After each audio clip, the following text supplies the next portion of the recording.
Yes, I have been recording early before, and I stopped recording. I did ask your permission and excused myself to go and use the toilet.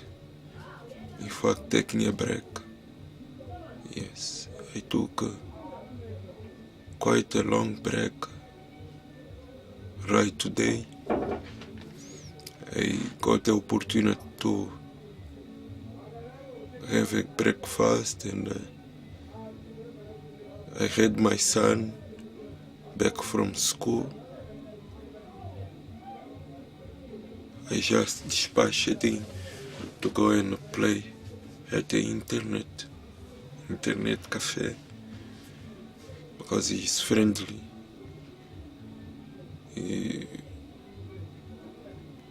And those internet cafes here in the community, he likes to play video games. He was busy playing on my cell phone, but just to avoid, he was busy playing on this cell phone of mine, Samsung, but just to avoid him to be more stressed with my recording. That is why I didn't allow him to be around by now, because quite often I become emotional, and through the recording there are passages that are not suitable, very suitable for a child, in particular for him. By now it is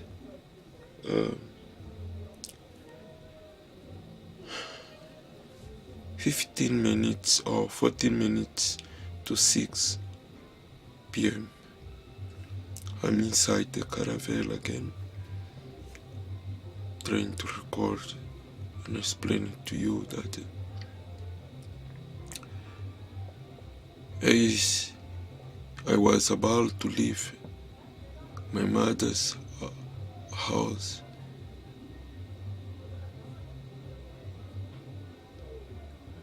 I didn't fail to talk to her and ask if she would allow herself to come with me to become a refugee, because all I have today is to become a refugee.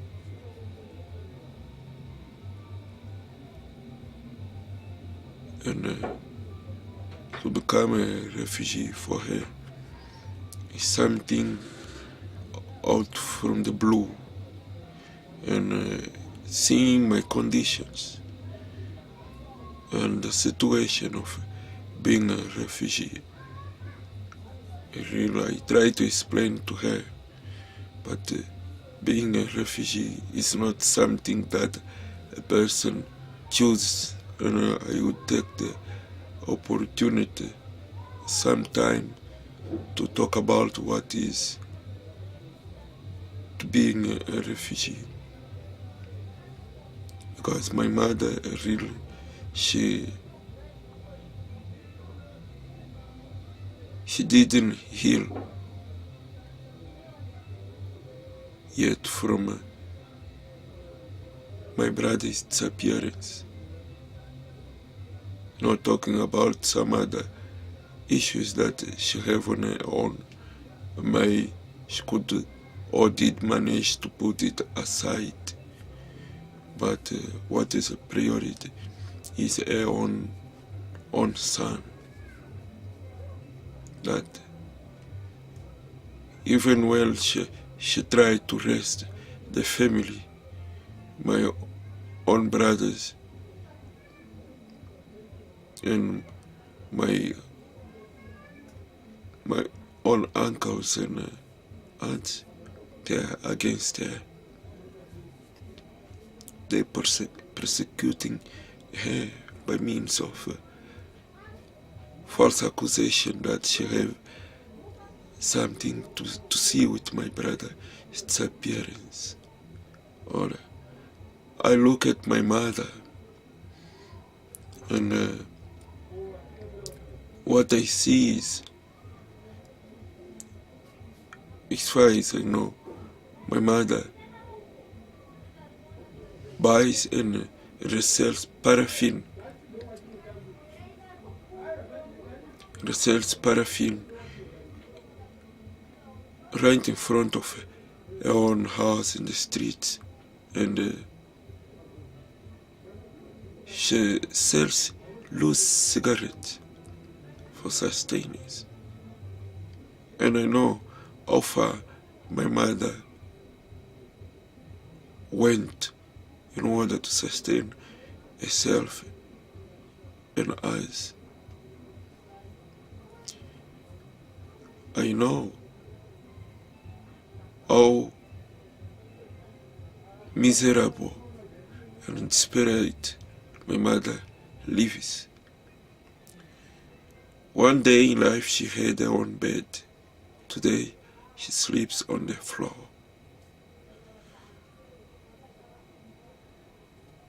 Her house doesn't have running water.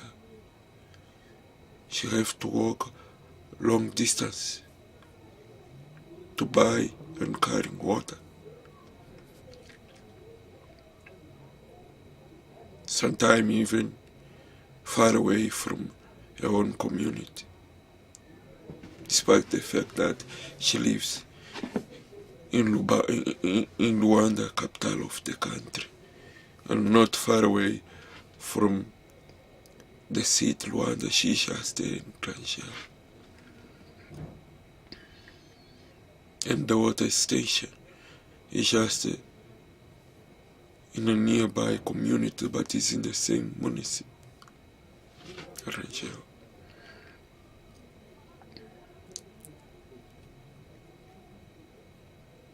She doesn't have flashable toilet in the house. She eats what she can. Dressing is something that is no longer part of her knowledge. She wears the last piece of clothes that she have, which is not fashionable.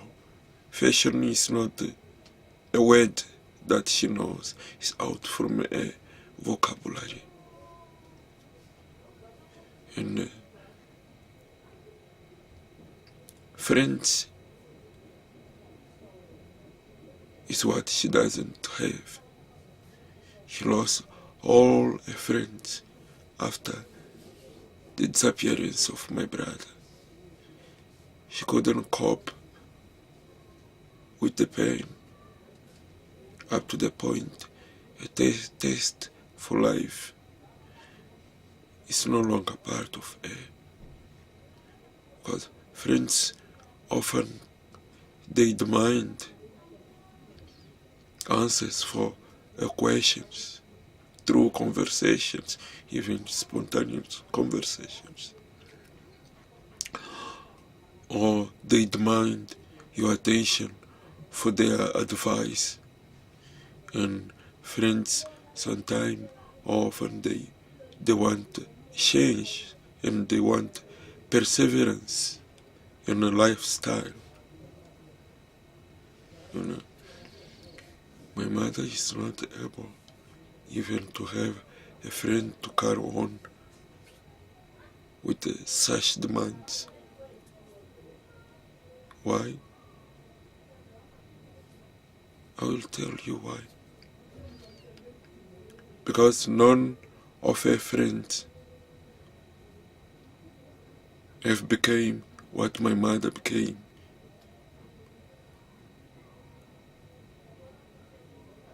Who in this world would be a friend not losing or who didn't lost what she lost? Who doesn't have pain and the same understanding of what she goes through, what she is through? Maybe for this reason, or something else more. But this is my understanding of why my mother have no friends, and even her own members of her family and my brothers. It's positive. My own grandmother, my mother's mother, she passed away long ago.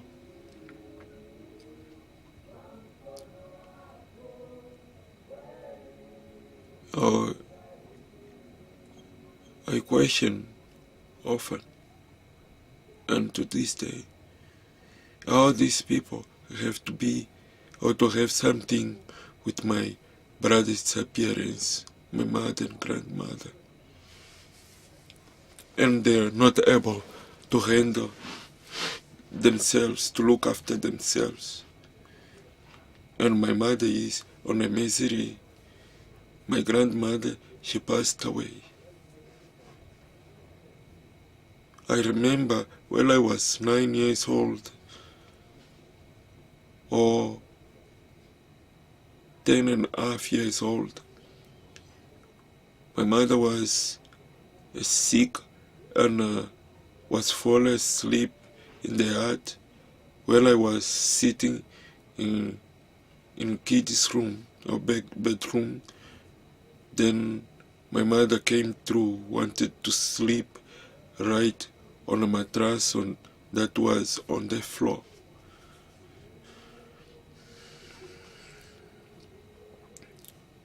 She was sick, and I just asked my mother, please don't lie on the mattress yet. I know that you're sick and are tired, want to sleep. Let me just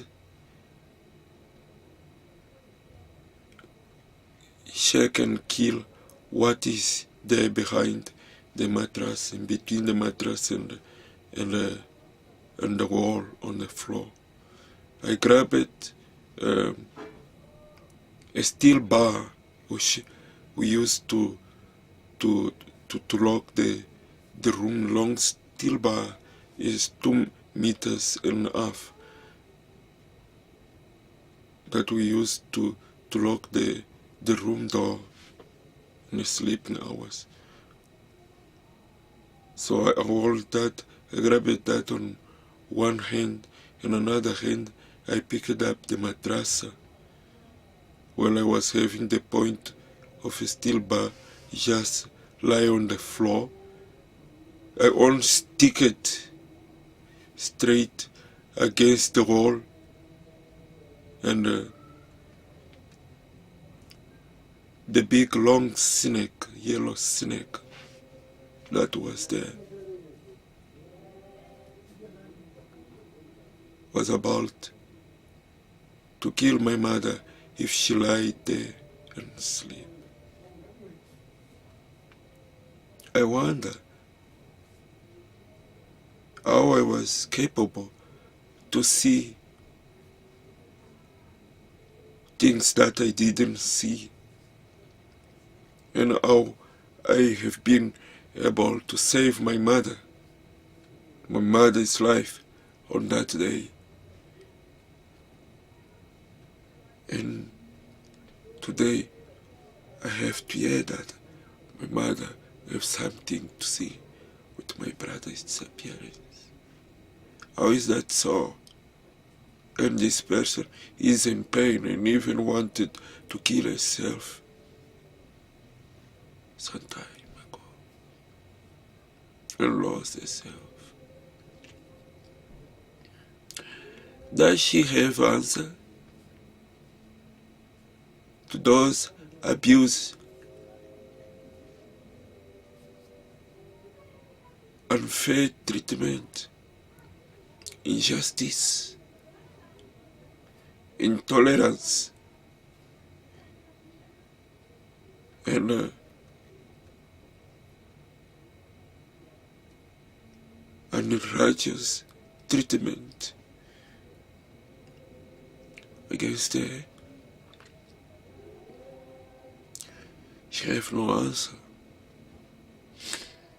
She prays and prays again and again and again and again and again and again and so on, with no end, because the government sits in power again and again and again and again and again and so on, without being tired, without want to know about my brother's disappearance, about all the people in a helicopter disappearance, the helicopter itself disappearance. Government still there, never answer,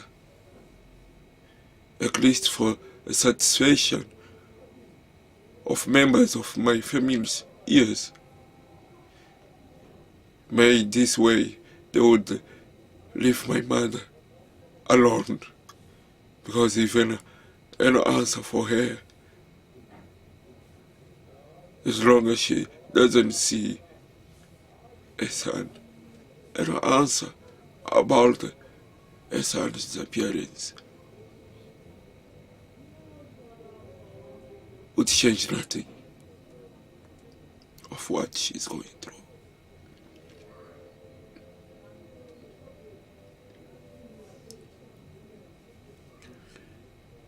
For me, Hida, I would say in particular, but how could I manage to be separating my pain from my mother's pain about my brother? There is no separation, and I just cannot understand it. Because I feel I rejected this pain, and the pain is still there, deep inside of me.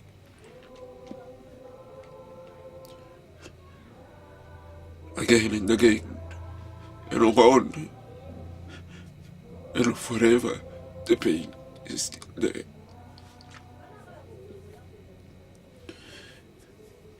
I managed to escape by being away from my family, just to try to manage my frustrations caused by this pain.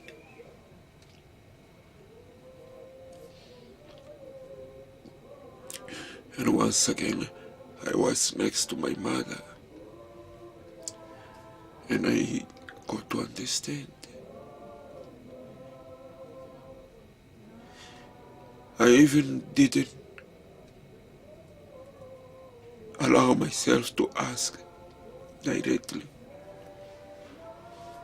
from her about my brother's disappearance, whether they have any news. But somehow, his mother and son, friends, they go through conversation. I managed to ask my mother, and my mother just say, there is no news. And she again turned a face away.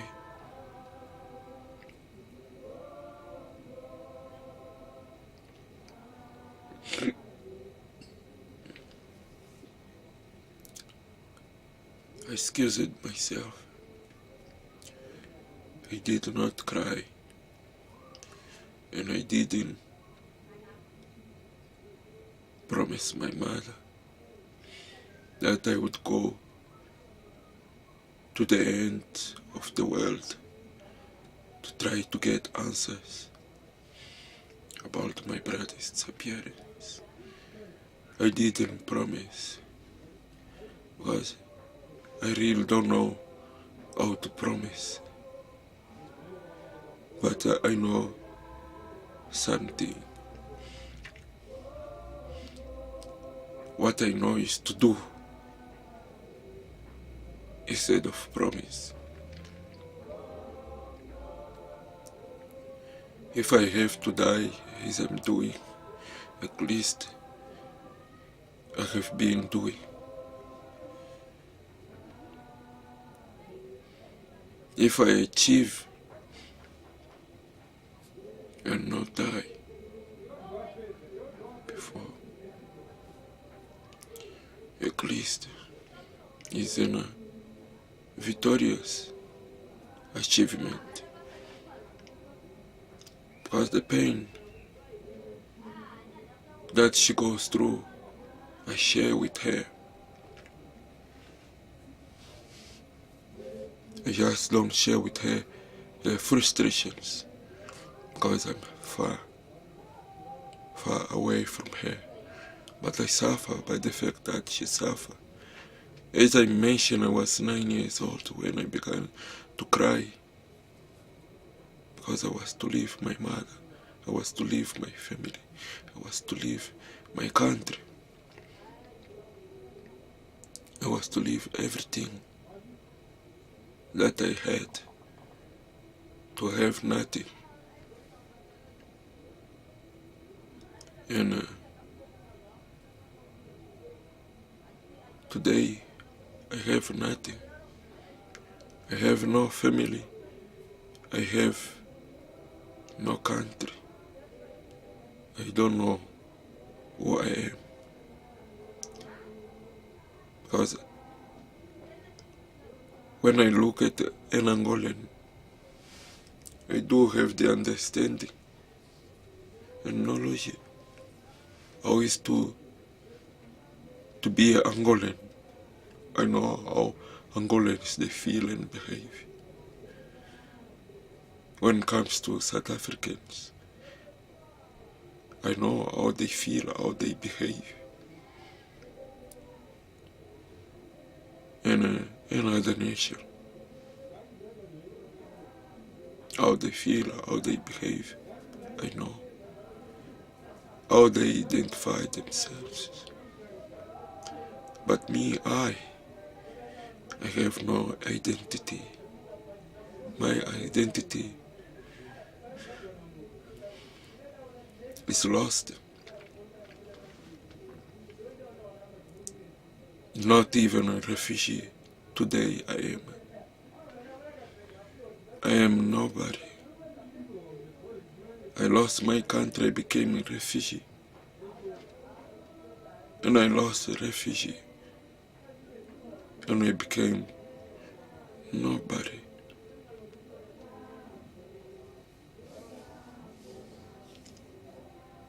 But as the days that I was there, the days or the hours that I was there in my mother's house, and look into her eyes, and I went through all those thoughts.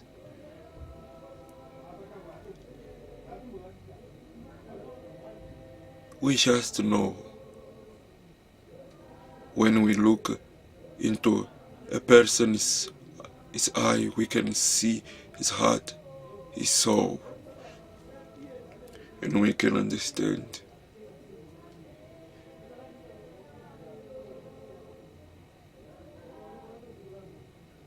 And my mother's heart, my mother's brain, there is nothing that I have to see with my brother's disappearance. Nothing. Just imagine you lose your loved one, your beloved one. You go through that pain, we should never finish. And out from the blue, you are accused senseless by the members of your family that you have something to say with.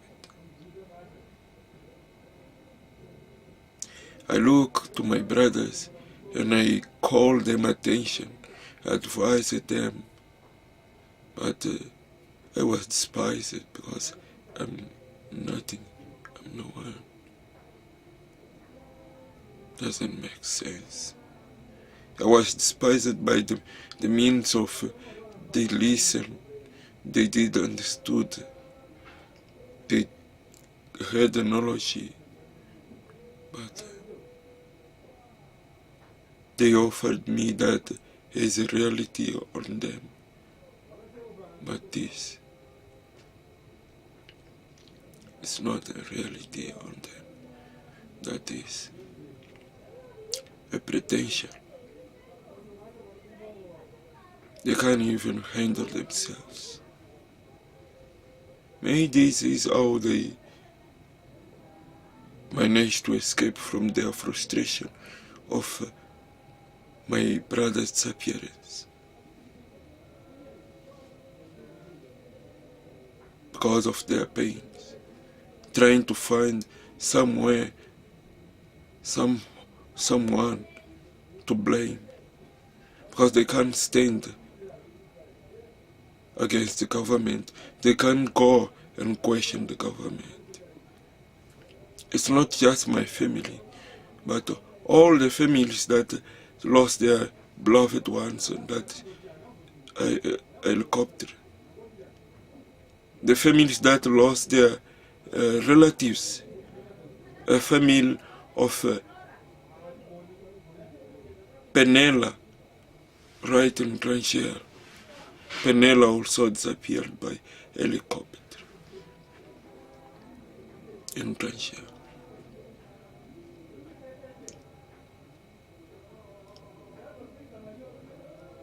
The family of my beloved friend, brother Soares. Soares was killed right by his colleague,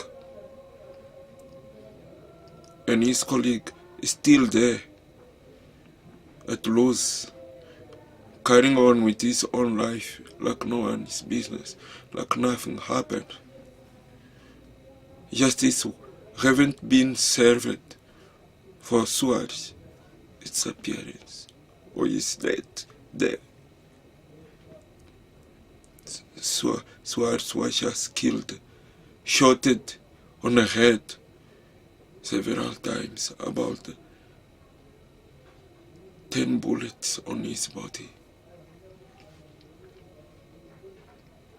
Right on top of the car, both were there. In a Baki, I mean. After they successful were returning from the mission, so the colleague decided to kill Soares. The government doesn't know. Government knows. And what is there to be done? Soares' family can't do nothing. What his mother knows how to do is wait for me to come and cry. And when she cries, I cry too. Because Soares was innocent, sweet boy. My friend was one of a kind, the one who replaced my hero brother who disappeared. Soares, the one that who sustained me with ideas. He nursed me where I was in need, where my own brothers, they were not able, and my mother was not able, where my father didn't want nothing to see with me. Soares was there. Day after day, time after time. We did it together, we ran together, we played together, we jumped together, we rejoiced together, we lied together, we laughed together, we conquered together, we lost together, we were in pain together, we were desperate together, and what to do to escape the government one day when we would be grown up. Swart didn't manage to escape the government, and his destination was this. 23 years old, always, Swart died. Today is 2014, 8 of 18. I'm 42 years old, and Swart was to be 42 years old as well. He was from July, 15 July, or June. I'm the one from July, 18 July. I look around and I see even the very men who rescued me from Sexta Squadra or Sexta Police Station in Luanda, Rangel. In those days when I was thrown in the cell and suffering there. From Thursday, and I was released on Monday. Thanks to this gentleman, Antonio was top secret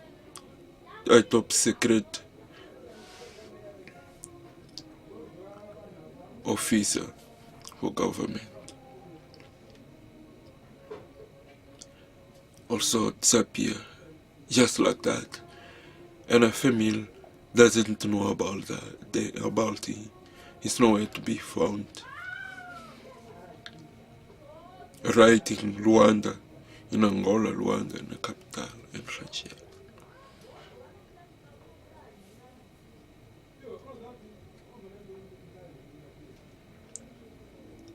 So, comparing with those persons or these people, why am I for not disappear? Why am I to swallow the pain of all these people? When I wake up in the morning in my mother's house, I have to face Swart's mother, who is living right in front or opposite of my mother's storehouse.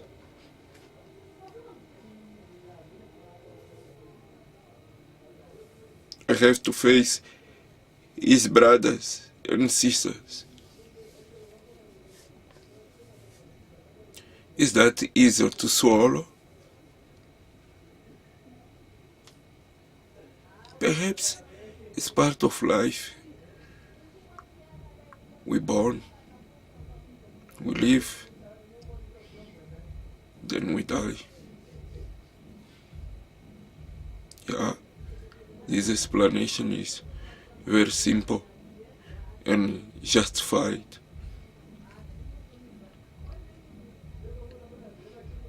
It's like no one's business. We born, we live, and we die. I have to accept it. Yes, I have to accept it without looking in anything or without looking in anyone's face. But if I have to face as I live, people who lost their beloved ones that I loved together, with them. And I'm gonna tell you a secret. Please don't tell anyone. This secret is for you. I loved Suar so much,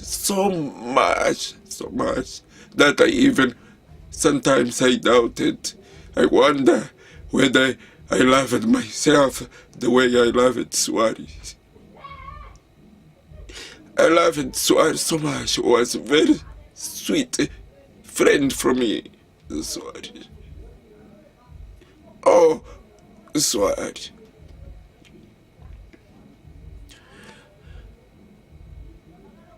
Oh, Suarez. Oh, my God. One day you will allow me to see this man again. And wherever he is, please forgive me.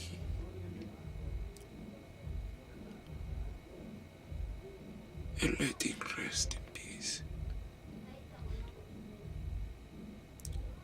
Thank you, sir, for giving us the knowledge of forever. I will thank you in advance, sir, for giving us understanding of living forever. Even knowing we don't yet have the understanding of living forever lies on your hand, and May is right in front of our eyes. Please open wide our eyes so that we can have the understanding and be living forever. Oh, I didn't lose a friend. I didn't lose a brother. I did lose a person that I loved the most.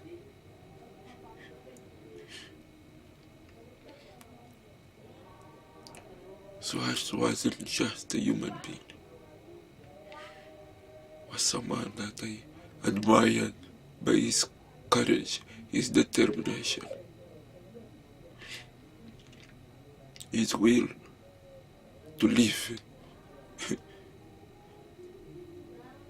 He used to be a singer, and he wished to become a singer. And he became a doctor and a teacher of some kind. Suarez didn't wish to be a soldier. Suarez was even afraid to climb a building one of the days right downtown. We climbed a building that was 13 floors, and when we were in the last floor, I could look from upstairs to downstairs. And Suarez just tried, and he was very afraid. Perhaps because we didn't used to live in the buildings, we just climbed the building by curiosity.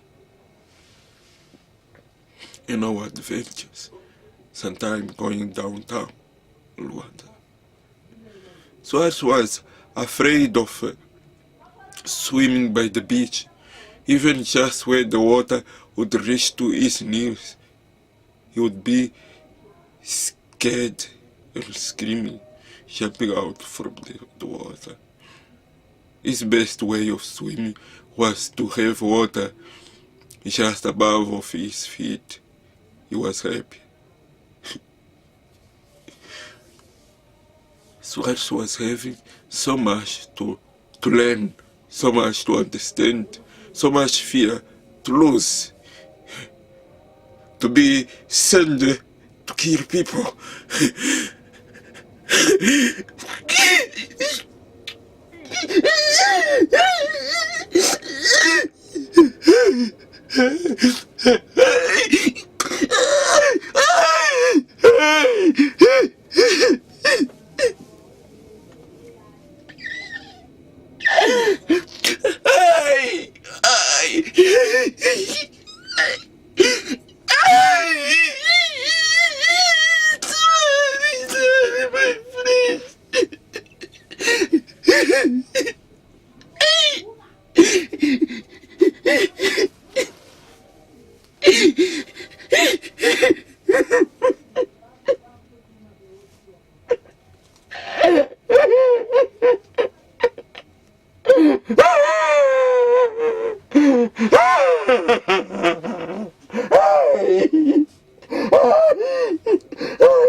No, no, it's not the world.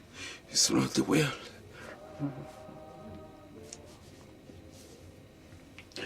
It's not the world. It's not the world that killed Suarez, even though that the world didn't came. The Suarez support. But we were made to believe that was just okay. We born, we live and we die. But today, I came this far and I got much understanding of we didn't just born and live and we die. No, this is not all about life. Life has much more to offer. Even though Suarez is no longer here,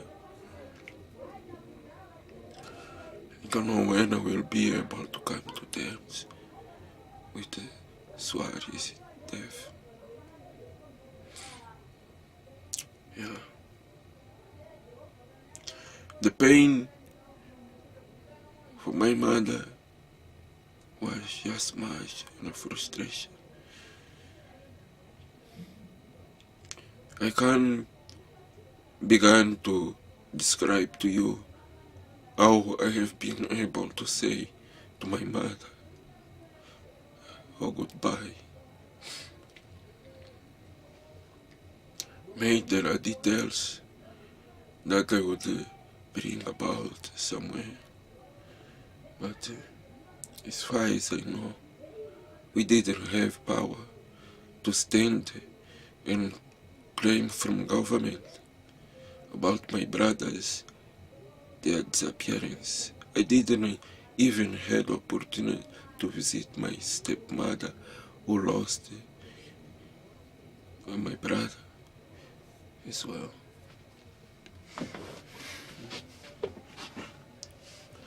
I don't know even how she's dealing, coping with this other brother of mine's appearance.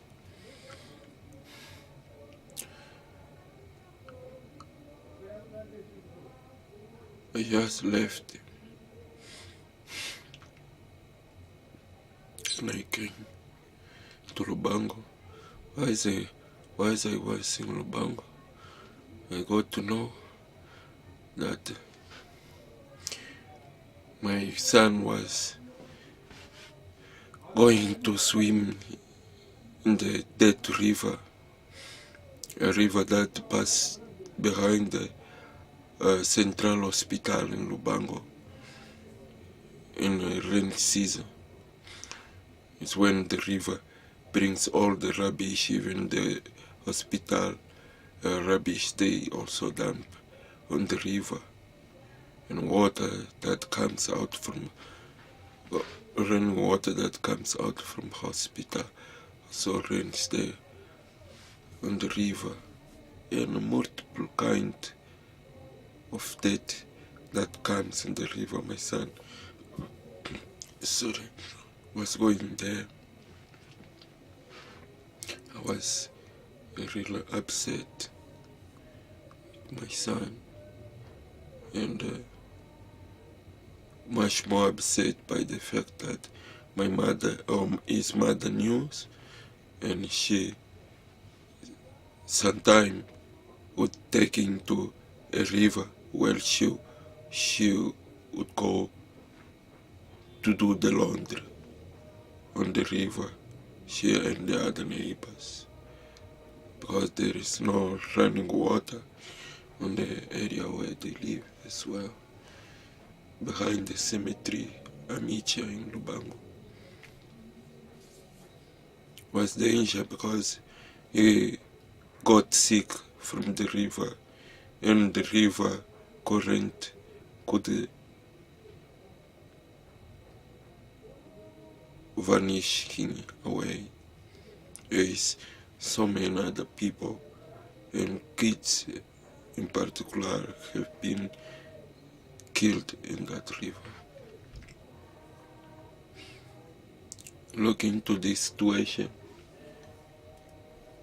I saw my son was again have injury on his finger, and he was in my brother's house. By the day I saw my son there, no one even knew. The boy was shivering with a fever coming from his mother's house. As I was sitting among my sister-in-law and my brother, my son was coming, returned from visiting his mother.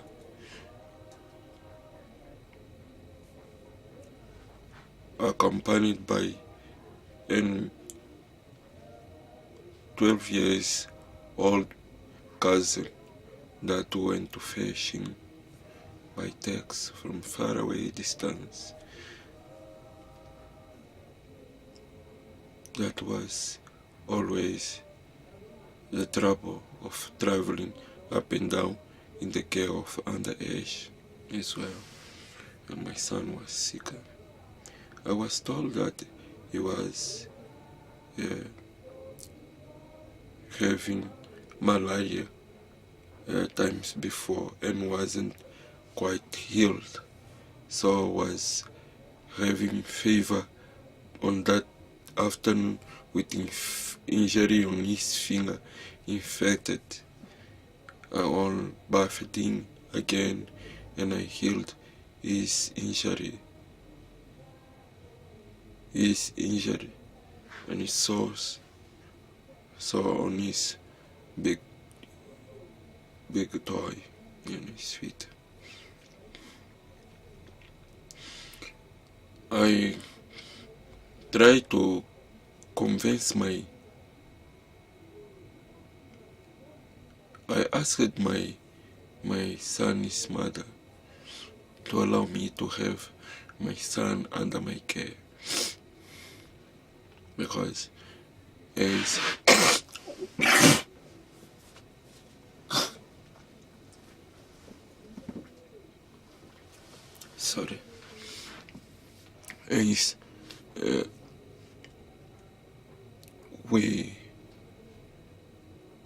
we tried our best, I in particular, to be with her, but it was just too much this time.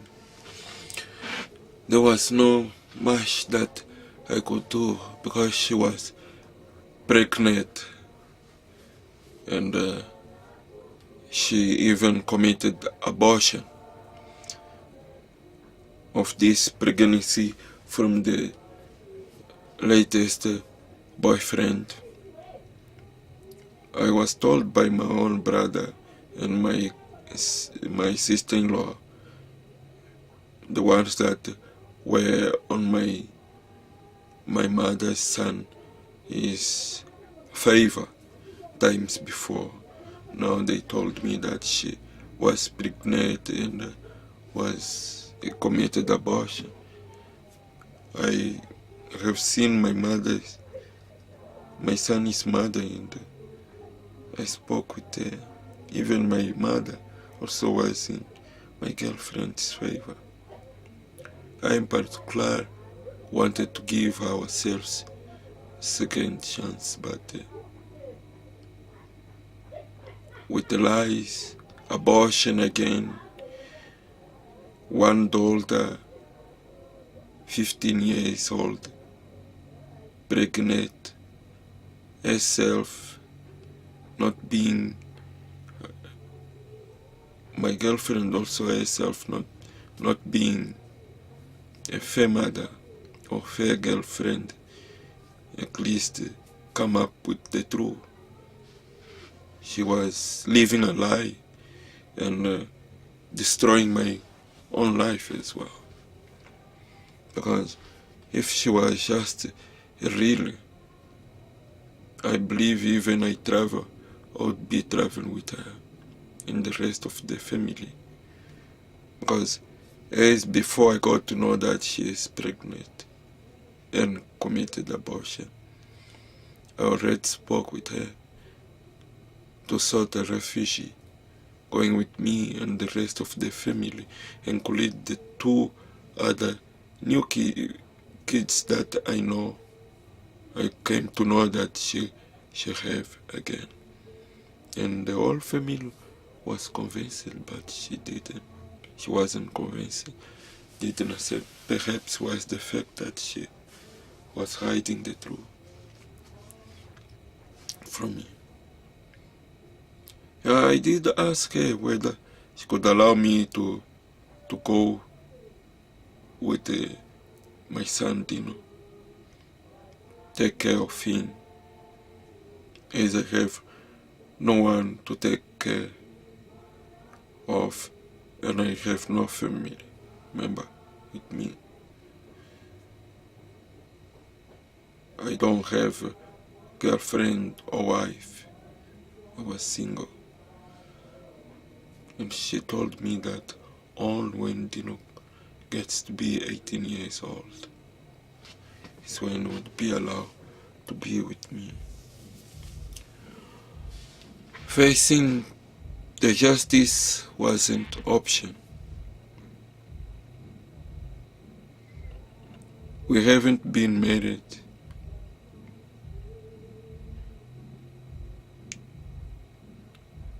The only thing is to put the family together and talk about that. But as she didn't know what South Africa is for sure, she didn't accept it. I saw my son was at risk of losing his own life, because sometime before, my girlfriend wants to take his own life right in front of my son.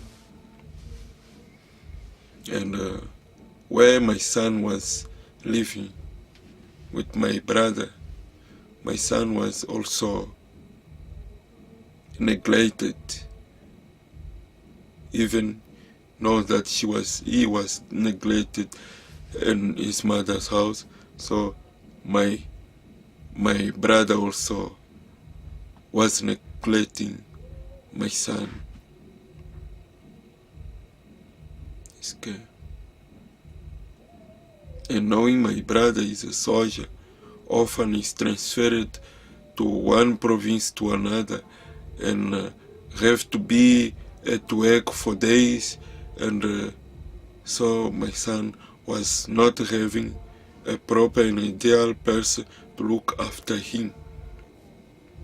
Despite the fact that my sister-in-law was there, but my sister-in-law was having her own problems also. In times she wanted to take her own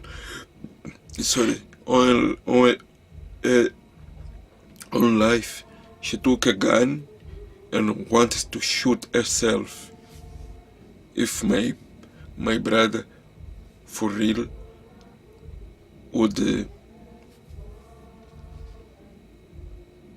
not be there by that time, she already was gonna be dead. My brother is the one who came on time and removed the gun from her. And my son was there watching all this. I wasn't there by the time. Just because they were having their own problems, their affairs.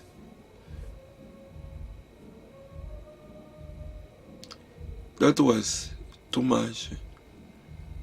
And if you ask my son, he is willing to tell you the truth. Even those things, even we go through the tests today, the science and technology is more developed. All this recording that I'm having is true. There is nothing that is fake or false. It's true. We could pass through tests and you're gonna see that there is no lies. So, as I was sick, the food in Angola wasn't taste for me. Each time I try to eat, I end up even sick. The only thing that I was eating is biscuits instead of bread, mineral water, bottle of imported water is what I was drinking. I wasn't having cold drinks. Imported juice there, it's not easy to get it. I wasn't have juice. Milk is thing that we don't talk. So boiled eggs is what I was having instead of meat, and some vegetables, cooked vegetables like sweet potato. Just to sustain me by the days that I was there. And I saw the pain that I was through, frustrations, and the government itself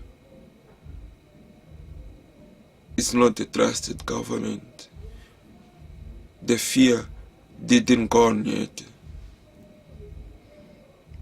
The freedom is not there, because if the freedom was there, at least we were gonna be able to go to government and ask about my brother's disappearance, whether they're alive or whether whatever happened.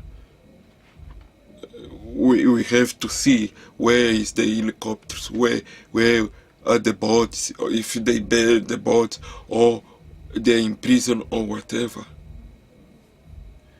Because there was nothing else that struck in my family that caused a misery. It's not a financial issue that I'm talking about here. Financial issue is another thing. It's another stability in a family. Is what so many families around the world, in rich and poor countries, they go through. And some have accepted, some others they have rejected. Some others they deal with it. On my case, I deal with poverty. I know that I'm poor, but I'm happy. I'm happy because I know that I'm poor, and the best way to deal with the poverty is to accept the poverty and fight against that. Because by the time that you are not fighting against poverty, it means you didn't yet accept it. You have to accept it in order to recognize that this is the place where I am. This is my condition. So I have to turn around the condition by means of be creative. Be creative, and instead of be jealous person or looking to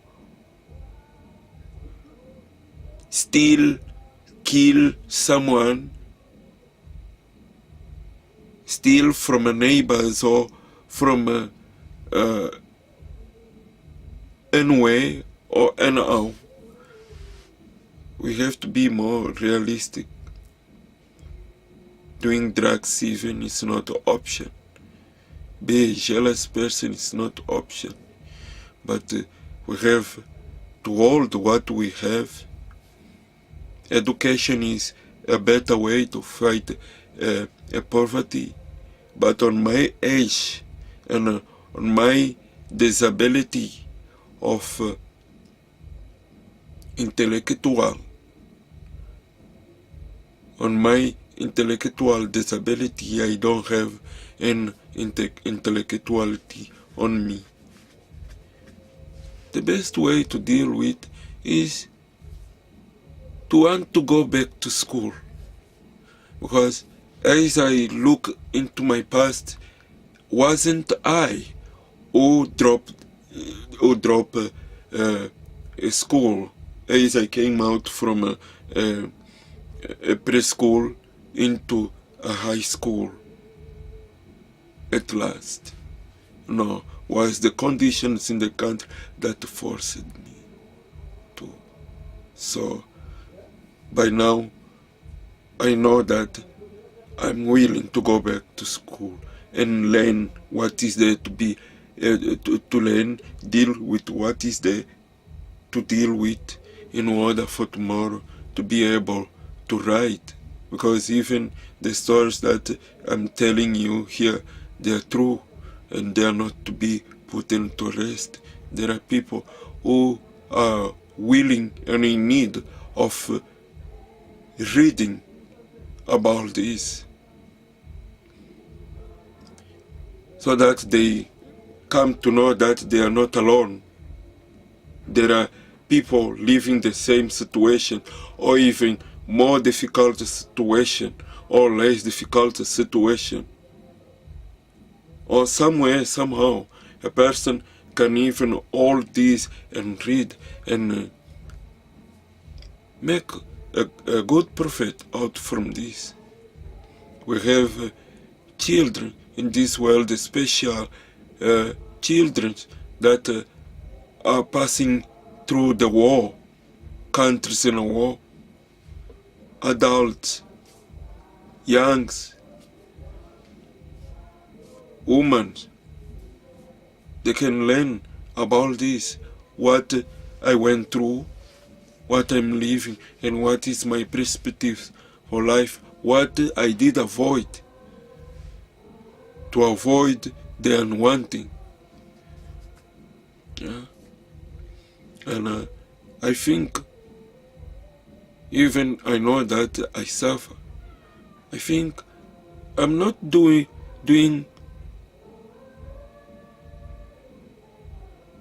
that too bad. There are people living even worse situation than mine, even knowing my situation is not acceptable. And how I'm gonna be able to see that my situation is not acceptable if I don't even put it on the table? If I don't even deal with my situation and putting myself like I'm in the field and there are spectators watching me. Life is a dream, and dream is to be lived. And life is a movie, and a movie is to be watched. Life is a game, and a game is to be played. And it does have rules. Each time we do face and respect the rules of life, by imperfection we fail. We have not to accept because we fall, but we have to accept because there is tomorrow. And tomorrow we have to make a difference. And the difference of tomorrow, we don't make tomorrow, but we make things today. Coping and avoid the mistakes of the past, we make today for a better and different tomorrow. So, this is the situation. And I wish to give my girlfriend an opportunity. I wish to have a family that is thinking something else, not thinking this about this orange or not, as I saw, as I live, as I know which is my situation. But someone who have different situation, different issues, different way of seeing, living and accept life. even not being more in a more elevated way than me, but just someone. Give also that someone opportunity to be accepted as a human being, because human beings are imperfect and she fail. Don't matter how many times she failed, but what matters is she recognized that she failed. But my girlfriend didn't come to the point of accept that she failed. She was there, ready to again keep lying to me. And so I also live my life. And I know somewhere, somehow, I'll have someone to share life with me. And this someone will respect me, will accept me from who I am, the way I am. And if my girlfriend wasn't willing to do so, there are people in this world. There is someone always in this world for someone else. And I believe there is someone somewhere in this world that was made for me, just to fit as my own fingers, they fit into each other, I believe. And takes whatever it takes, I'll find this someone. I have been waiting for so long, 7 years without a girlfriend. I went back and my girlfriend is a disaster. I did hold my son and I came back to South Africa. While I was in Windhoek, I called my brother and I let him know that I was in Windhoek with my son instead of being in Angola, Lubango, in a free market buying clothes and shoes for my son. I was in Windhoek. I just managed to give some money to my son, his mother, and some clothes. And at the time, I didn't even let her know that I'm taking my son with me. But I did ask her previously, and she didn't accept. Now wasn't about me or about my ex-girlfriend. No. Now was about that child. Someone have to stand up and do something for that child. Otherwise, on my understanding, on my eyes, is my girlfriend was used to have a child and leave a child with someone else to take care, abandon her child. She have the first girl and the first boy. The elder was the boy, and she just abandoned the boy in DRC for years without going to visit or going to fetch her son. The daughter was living in Rwanda under a family case. The mother never went to fetch the daughter up to the time that she grown up. I came to see the mother in Lubango. That was the time that I traveled from where I traveled, and I came to face the situation. Felipe have his father, goes and stay on his father's house for some time, then he comes back to his mother. Fanny was 15 years old and fell pregnant. The mother had the first abortion with me. that I revealed before, and this time had another abortion. If I didn't refuse to lie on bed with her, by the time I just came, what was gonna be my fault again? I was gonna feel, oh, just this far, please. I believe and I know, I understand that you could go through me and see how much soft my heart is. May somehow I'm a fan or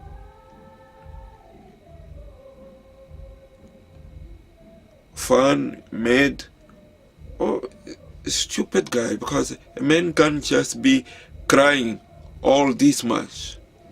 But this is who I am. This is what life made me to be. And I'm not ashamed, I'm not afraid of this. If there are needs of change, I believe there is not much to change on me, but just to fix things that are disturbing me. I love myself so much. I love my heart, my way of thinking and doing things. Sorry, I'm not trying to convince you. I have to upgrade myself. Upgrading myself is to add more on me. But it's not that I'm a foolish person. No. I try to have the right sense, the right balanced sense of life. And as far as I know, I'm not doing wrong. Yeah. What was gonna be of my heart again if I lied on bed with that woman and I don't know that she was pregnant? I come to know that she committed abortion, and I don't know whether the child was mine or not. What was gonna be now?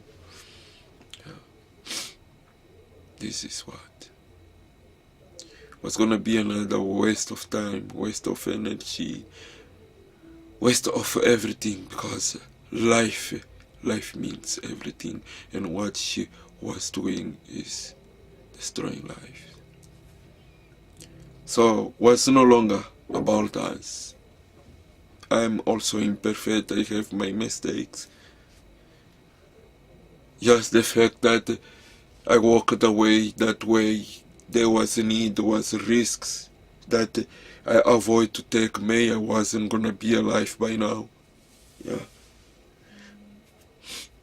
I committed a mistake also, but I went back, and what happened is she was not ready. And time is something that doesn't belong to anyone.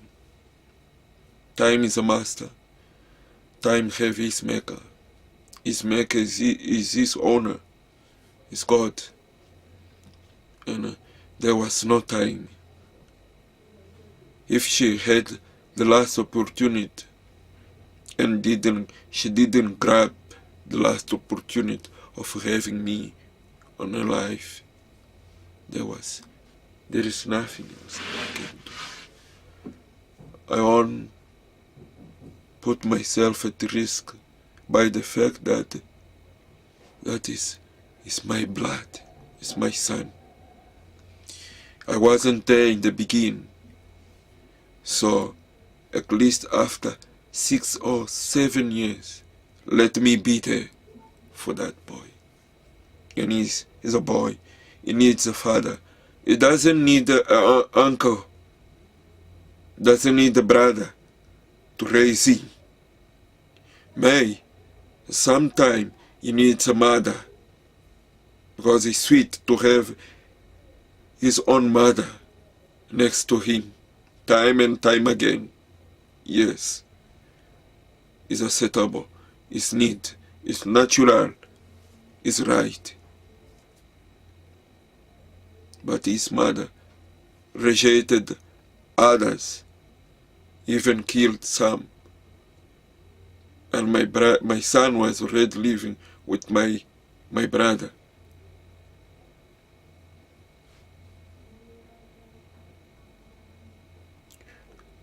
My mind questioned me, and I didn't find answers. Was my son different from the other brothers of him? My son was much better, more important than the others who have been treated the way his mother treated others? Perhaps no. And I already saw what direction my son was going to. Either I was to raise my son, either I was to risk my life and have to bring the child through those controls in Angola, crossing the border between Angola and Namibia, crossing the border again between Namibia and South Africa, or losing the child. By now the child was not going to be alive. As I brought the child up to Namibia, South Africa, the child was hospitalized because he was having malaria. That he was infested with malaria from Angola. And like I said, he was having injuries, was having problems.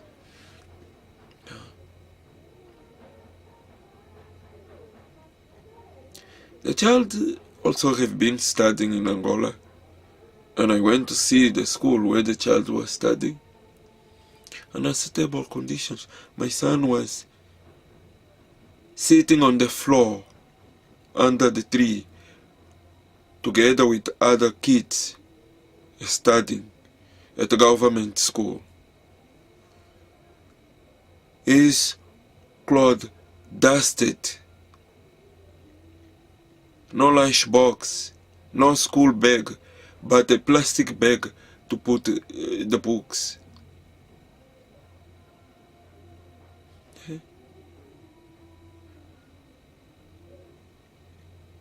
May you'd say that I'm creating or inventing. Didn't I tell you about I myself at preschool, at school 5, I was sitting and studying outside in a schoolyard behind the schoolroom or the classroom.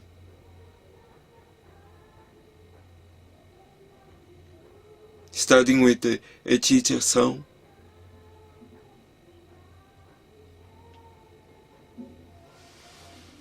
Did I lie to you? Today, as science and technology is developed, can you please put me through the test for you to get to know how much true I'm telling you? Now, let me ask you, please, if you allow me to ask you,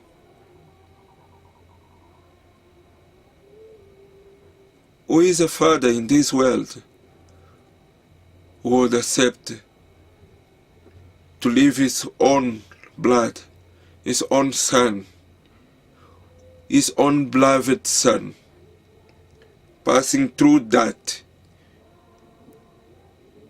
and just leave and run away to be a refugee somewhere in the world?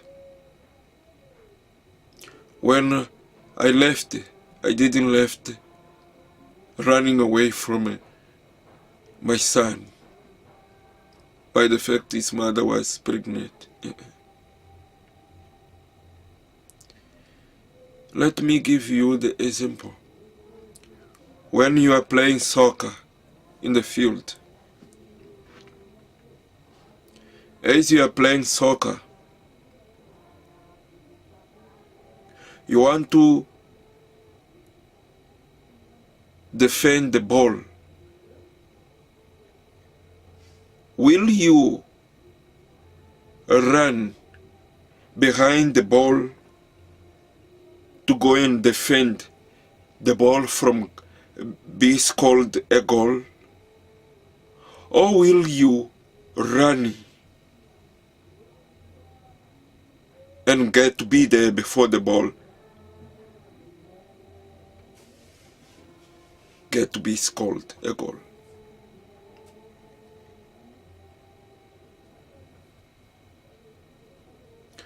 May you will decide to give me another vision and your own understanding, because it's your preference. But as the rain falls,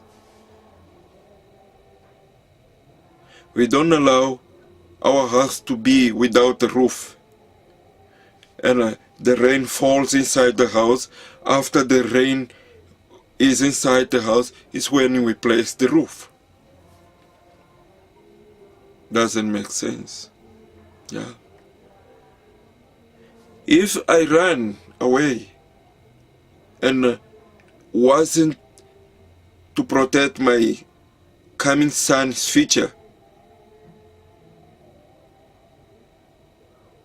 by means of getting to have something and be in a better place, in a better position, to have him and the rest of the family with me,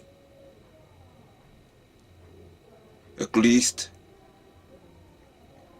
wasn't for nothing, but was for my vermin, I myself, to be alive today.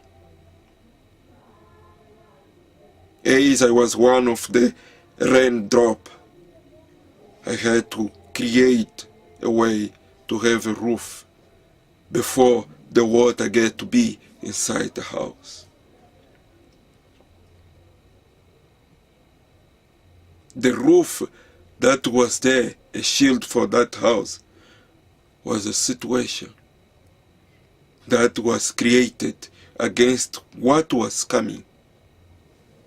Perhaps wasn't the roof, it wasn't the rain. The rain is welcome, but what was coming is the wet condition in the house.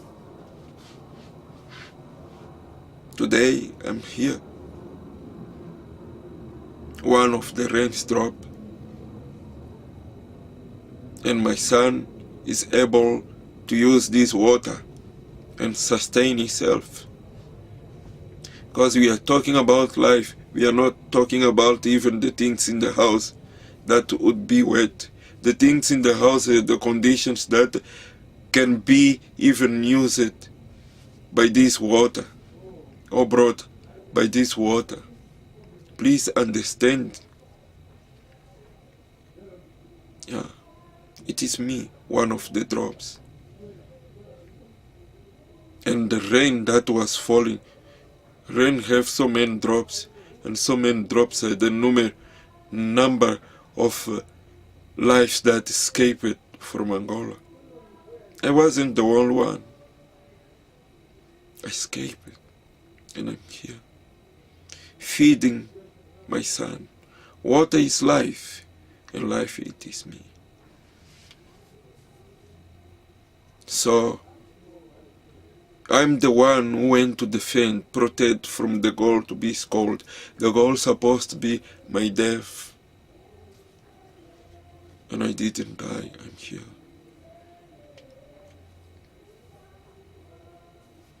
I gave my son opportunity. If I suffer, it's like I'm the floor. I'm the floor or the bridge where my son passed through on top of me in order for him to reach the other side of the river. And my son is bridge. Please understand, and if you don't accept, there is nothing I can do, because I'm not a survivor. No. I'm a winner. You are afraid to get to know and accept that I'm victorious. But just a little longer, I will be victorious. Not victorious by the mean to be, but victorious by the name. Because the means to be, I'm already became victorious. But you deny the right of I be called victorious, which is not much, is very less. And the victory that you have just to accept to call me is the opportunity that you have to give to me and my son. What have we done? I brought my son to life. Not where you can see. I brought my son to life right on my brain. Change the idea of not accepting to have a child. Bring life in this world. It's not easy. Wasn't easy when I was there on those days that I decided not to bring anyone to this life. And if you don't believe, ask yourself, after my son, who else do I have today? Almost 15 years. I'm 14 years without another child. I didn't touch another woman. How many a child a person can have in 14 years old? Or 14 years time? My son is very important for me. My son is my life. My son is my past, is my present, is my future. And when you didn't have the understanding of what is to have or to lose a child, let me tell you, I just crossed the border between Namibia and South Africa. And I and my son, we were at hospital in Northern Province in South Africa. We were taken to a second hospital in that Northern Province in South Africa by the immigration officers and South African police.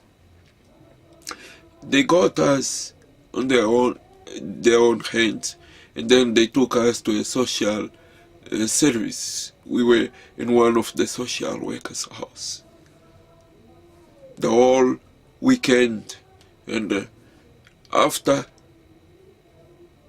the weekend was Monday or Tuesday, we were brought from Northern Province. They drove us hours and hours. They drove us. One couple, one colored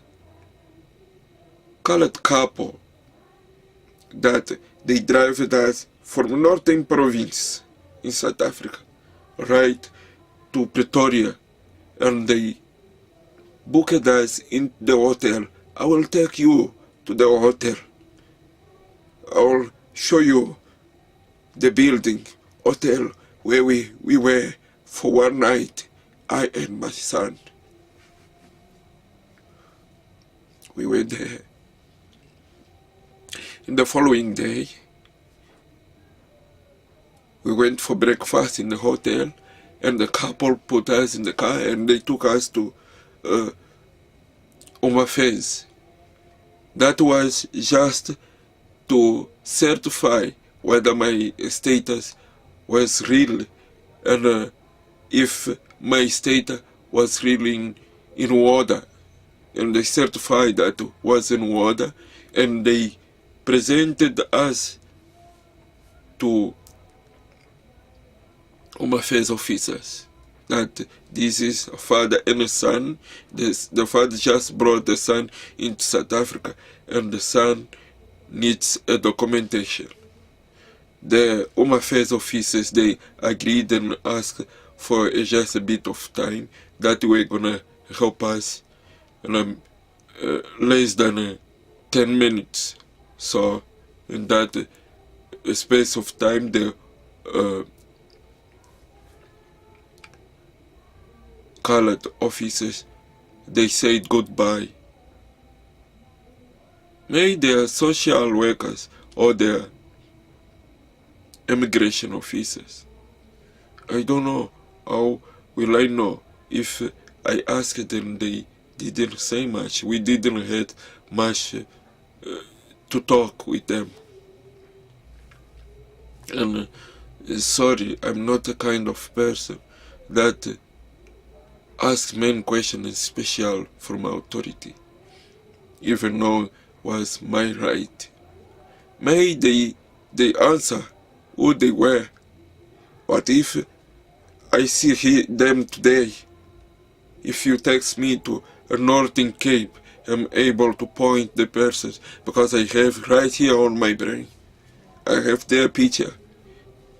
Even the slight difference from the time that passed by, but yeah. Maybe I would forget whether they answered any question, but really, I didn't forget about it. The man was wearing blue jeans and a blue t-shirt, short silhouette. The lady was wearing a green skate and a cream a top. The man was having short haircut or regular haircut, and the lady wasn't have that long hair, but just above the shoulders. Yeah. They both were medium size body. The car was red. Passat or red Polo. I don't have the plate number. I didn't pay much attention to that. Otherwise I would have until today. Yeah, but that is what happened. So those 10 minutes at the Home Affairs, Home Affairs officer's hand. Now they said come tomorrow. Come tomorrow, come after tomorrow. Up to the point my son's situation was abandoned and came to the point of being in the hand of Mr. T. His hand, my documentation got expired. I tried to renew. Well, Mr. T already was in the office after Home Affairs became what it was already a big problem, big deal to have a permit renewed.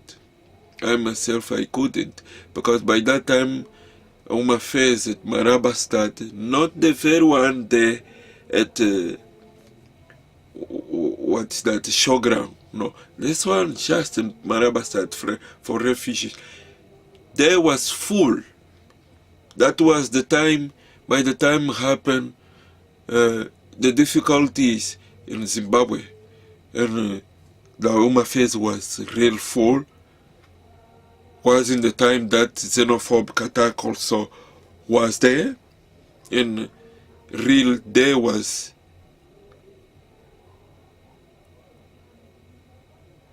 very tough and difficult time to get to renew a documentation. A person could be there at 5 o'clock in the morning, 4 o'clock in the morning, it was already late. A person could sleep there outside, which I did, which was already late. Because there was a corruption and long queues, standing for long hours. there was a police intervention. Refugees were being beaten up by police. There was a police with the horse. There was a police by car. People being even bumped by cars there. Passing cars in front of Home Affairs. People losing their money there because it was corrupted. There was not even the right persons to give money to get the papers. And who would give money to go inside and get paper was luck. I wasn't having money for corruption, and this is not a lie. Everyone knows. Lawyers for Human Rights knows, because we went to human rights lawyers to report the situation, and there was not much that they could do. Lawyers for Human Rights now, they interview with letters, even before Mr. T, and there was when they gave my son a paper. And things have to change. My son was sitting in the house, was a child that was in need of education. At the time I got anyway to go to see the social workers. Social worker tried to put my son at school. She didn't succeed at the Sunside Primary School. I have the papers here that I filled up. The day that I went to primary school, Sunside Primary School, with a social worker, just to have my son registered. At school they didn't accept because my son was having no documentation. And they knew that he's a foreigner. So there was no way for my son to be at school. It's when going one side to another, I went to social development and I got the opportunity to be given and letter, and I brought to a creche. I put my son at the creche here, at the creche, Vus creche is when after that my son through the Vu creche went to school. And while my son was at school, I was doing my best with my business, the same kind of business in the same street where I'm selling today. I was doing business on the street, and my son was at school, Ostend now. He went for grade 1. Well, in grade 2, he passed from grade 1 to grade 2. My son was brilliant, very intelligent at school. He even was going for swim competitions. And he won so many medals. You see.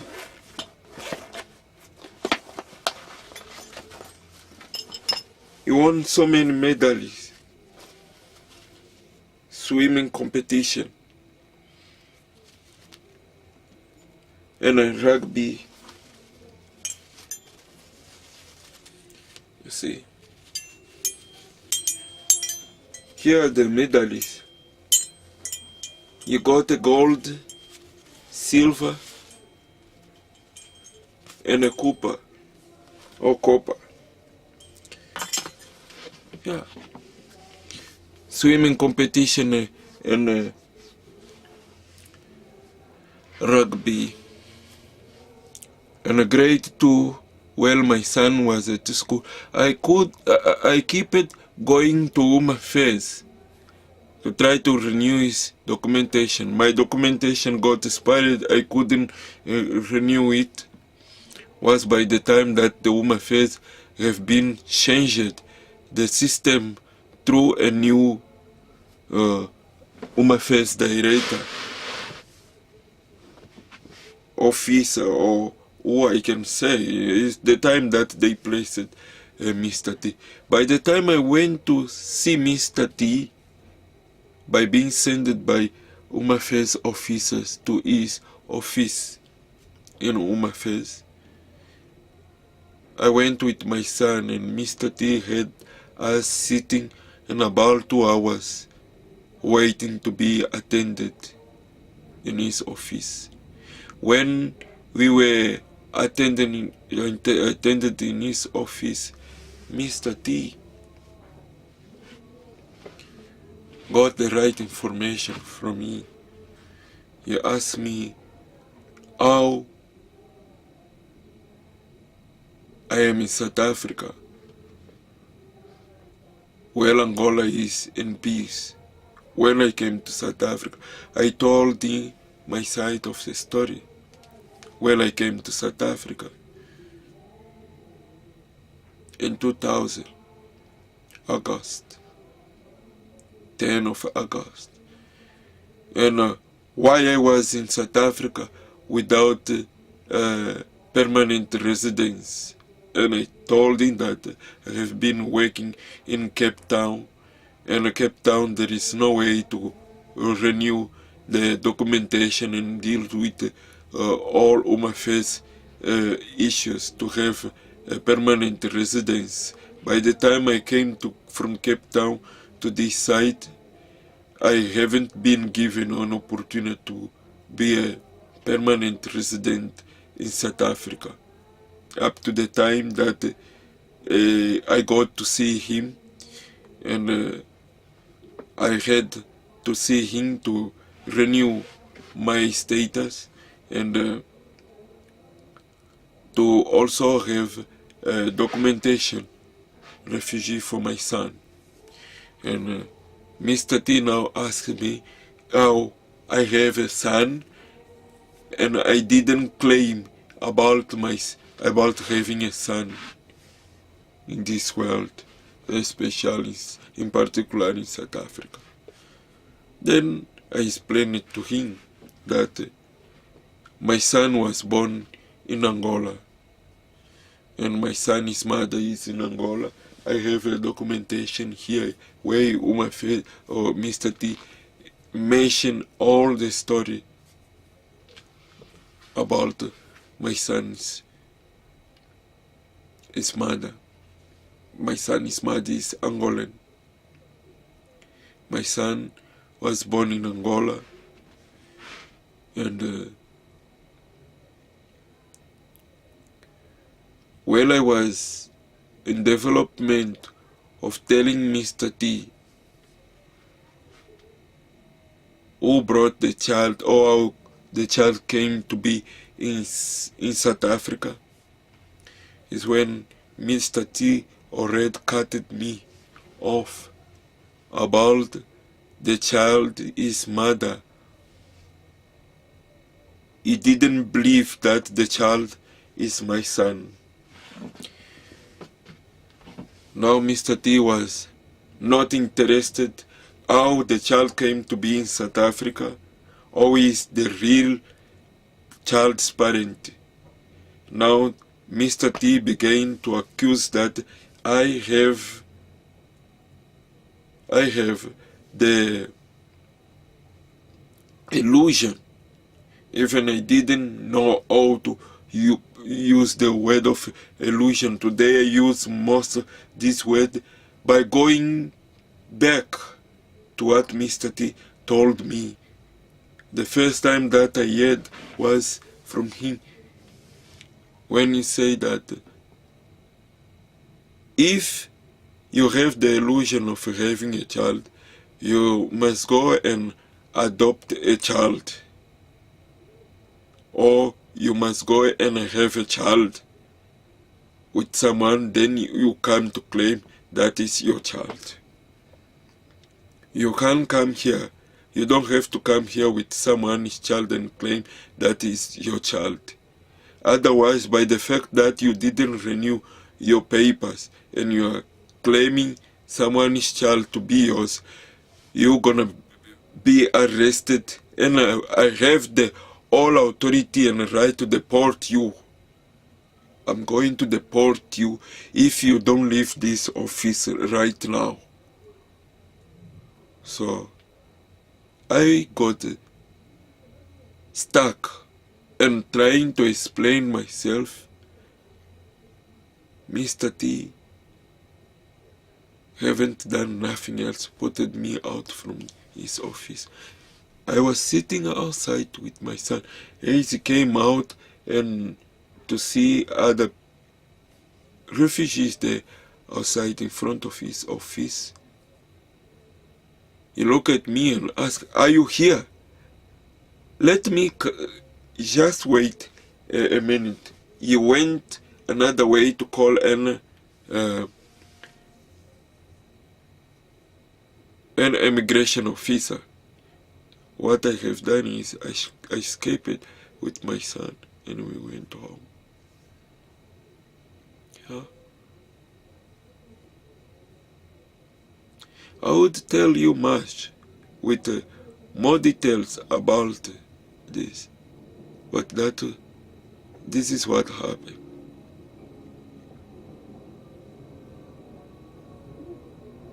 Yeah.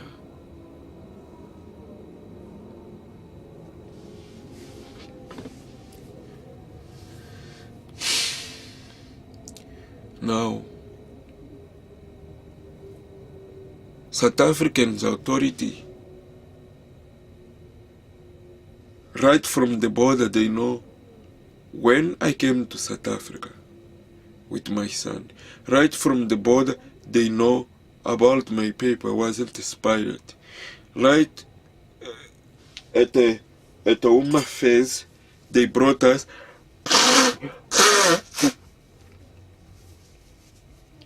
sorry. They brought us to Home Affairs and they confirmed that my papers was okay. All my son was in need of refugee papers. But now what happened is, Mr. T, he threatened me, I and my son, and accused me of having someone's child. I went to see a human rights lawyers again, and I explained the situation. That was when the first lawyer was no longer at the Lawyers of Human Rights. I need to describe to you this with a great detail. Please allow me. I'm going to stop from here, because before I go further, I don't need to tell you things and change again and again, but I need to go through just all this documentation that I have here. If you allow me to show you, I have all this process here on the floor. All this process on the floor here. This is part of my refugee process, and I have much more of my refugee process here inside. Can you please see the inside?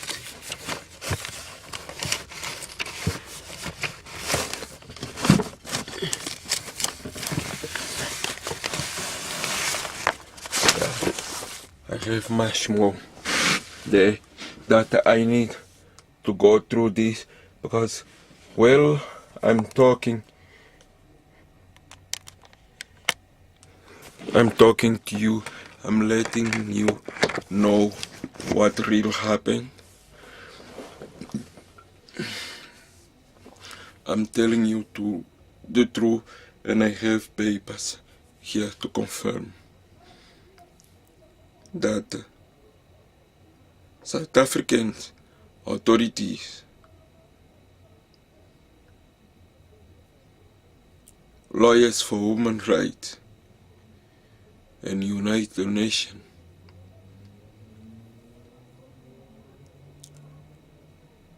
they haven't been fair in handle this process, this case of I and my son. And this case affected me so much, near destroyed me. If I'm still standing and surviving, still alive today, my brothers and sisters, I'll tell you, it's not because I know that there is God. It's not because that I believe there is God, but it's because that I love life. And life is God's property.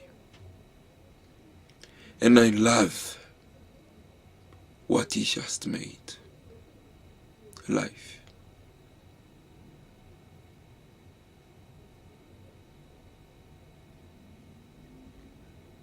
The maker of life made me to know, believe, and knowing is not enough. But I have to be the person to use my knowledge of His existence, to use my belief of His presence, and to use it in an effective way. And the effective way of use it is through me. I'm still alive, I'm not a survivor. Sometime I called myself a winner, but I'm more victorious than a winner. A winner is a person who achieves it. Victorious is a person who rests after achieves. So, who doesn't just allow me to be resting are the ones who are holding this case on their hand. And after all these battles, today, going back to them, to Home Affairs, going back to Lawyers for Human Rights, going back to United Nations, it's not an option, because I'm not alone. There are so many, thousands or millions of refugees in South Africa, living situations may worse than mine or ours.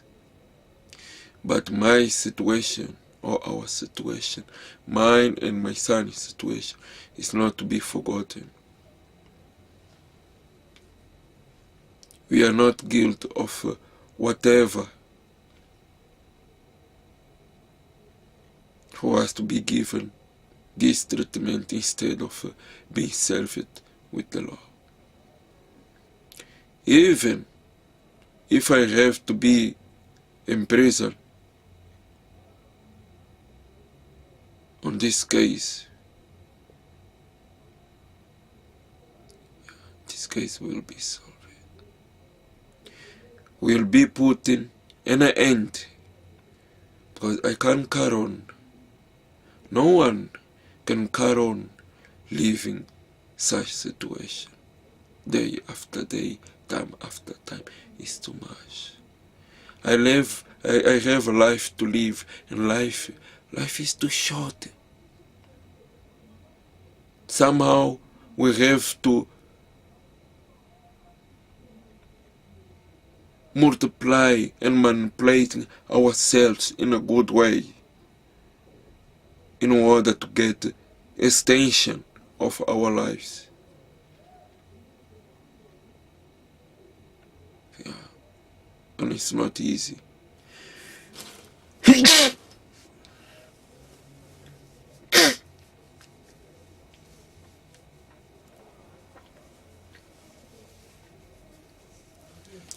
And it's not easy to get extension in life. How would I allow this to carry on when I went to Lawyers for Human Rights? I went to Home Affairs. I went to United Nations. And I finished.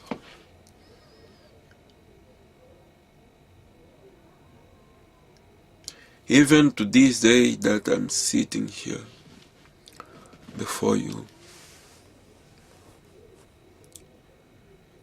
I called my mother, my brothers, I called even my son's mother, my girlfriend.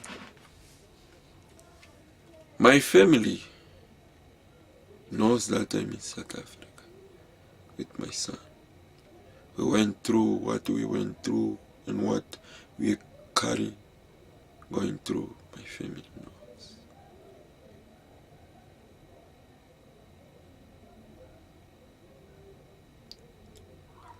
My son's mother as well knows. But for my son's mother, I gave her something else more than my own family. To get to know where our son is, what we are doing, what we are going through, and to get to know where we are living.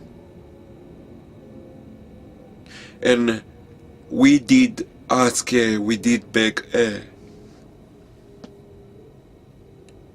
please come to South Africa to visit at least my son, to give him the opportunity, because the documentation issue in South Africa through South African authorities, lawyers, human rights, and United Nations is not being solved. I can travel with a child, made to Namibia, a border between Angola, for her to cross and see the son. Please come to South Africa. And she promised she never comes. From the time that my child was speaking English or was speaking Portuguese, didn't yet knew how to speak English. They used to talk on the phone. Per week, I think I'll take my son out for phone calls, talk to his mother for about 30 minutes, 1 hour, 2 to 3 times per week. Up to the point that the child no longer was communicating Portuguese with me. We last in English. And today the child doesn't know how to speak Portuguese. I myself, I struggle with Portuguese. Well, I went to Angola before. My first hours was terrible to speak Portuguese. And if the authorities and even my family, they saw me somehow, sorry. Even today, I can't be able to stand less than 1 minute in Portuguese. Writing, I don't know how to write Portuguese anymore. Speaking is a misery. I don't speak English fluently, but comparing speak English and Portuguese, I do speak English even better than Portuguese. My son, if he hear one word, the next he doesn't know. I hear a full sentence in Portuguese. I do understand, but there is a slight difference of understanding and speaking and writing. Maybe I would go and write a bit more, and even I would go far in understanding, but speaking for me is a trouble. It's a big trouble speaking Portuguese. Sometimes I come across with people who speaks Portuguese, or customer who speaks Portuguese as I'm outside selling. And what happens is either I'm going to bite my tongue, or I lose a capacity of breath to express the word that is stuck on my throat. My tongue now seems like it's going to break. It's not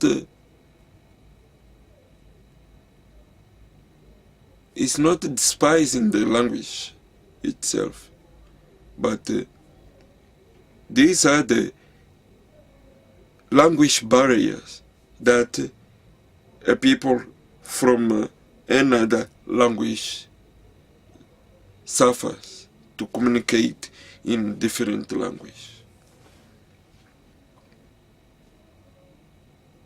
I'm not ashamed to say that, and also I'm not ashamed to say that I came to the point of loving English more than Portuguese.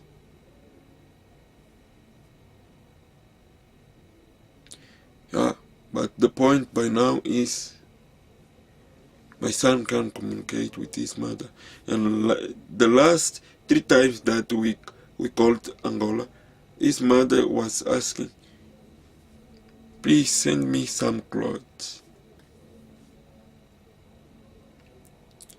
Another second time she was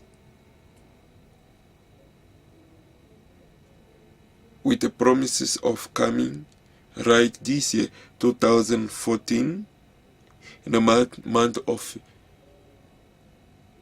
June. June went by, and we were making preparations. I was preparing ourselves financially in order to have her here, May to buy something for her and for the other my son's brothers in Angola. But as we called to confirm when she was gonna come, she now promised, oh, I will come in July. July is when she made a phone call. I mean, in June, she made a phone call and promised that she was gonna come in July. She was with my brother by that night. It was around 9 o'clock at night that she was happy with my brother. They were busy drinking, and they made a phone call. This is how much serious is. And these people, they have no understanding how much sensitive it is for a child to know that the mother never came to see a child, and now the child is going to be expecting the mother